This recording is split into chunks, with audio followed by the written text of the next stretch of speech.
Cathedrals. Cathedrals are a primarily high church building.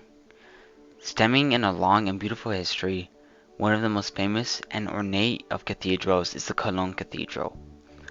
Located in Cologne, Germany, a famous and high attraction for tourism belonging to the Catholic Church, it's one of the most iconic examples you think about when you hear Gothic.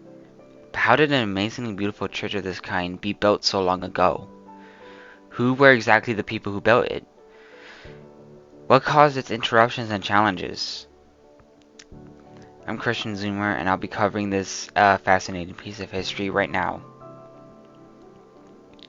To give you a further explanation of how big the church actually is, it is 144.5 meters long with a projecting transept of 86.25 meters wide, along with a tower facade of 157.22 meters high.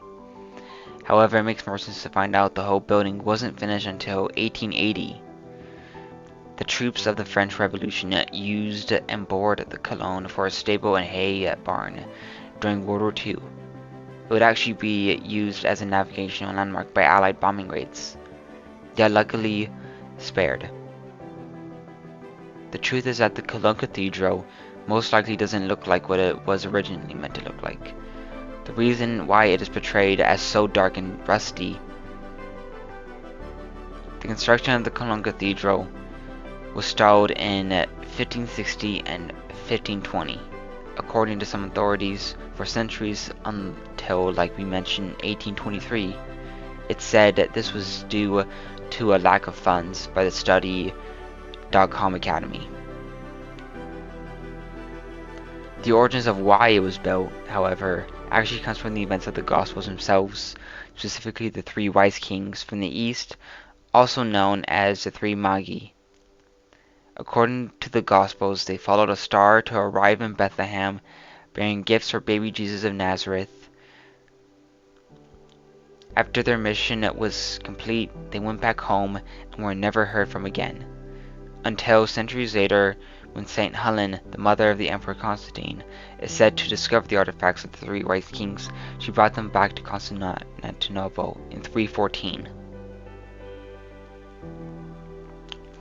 Then transferred to Milan, where they remained for 8 centuries until Archbishop Reinhold von Dassel brought them to Cologne in 1164. It would be their final destination when some years later a golden shrine was constructed to keep the remains safe. However, the Christians weren't satisfied with just that. They felt the need and duty to build something more honorable and glorifying for them. That's when the construction of the cathedral finally began. It took overall 600 years to finish the structure. Inside the cathedral, we can find no less of rich field art. At the fort, we have a shrine of the three kings, stunning stained glass windows along with the tombs of archbishops, and coated with a modern bronze altar created by Elmer Hilbrand. The Cologne Cathedral is still used for Mass and other religious services, and is a beautiful piece of the rest of German and Christian culture.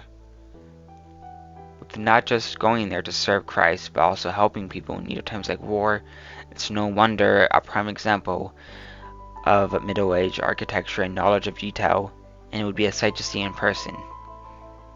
I hope you enjoyed this video of my channel, Christian Zoomer. Check out my Twitter account and make sure you subscribe for more educational videos like this. Have a blessed day and go read your Bible.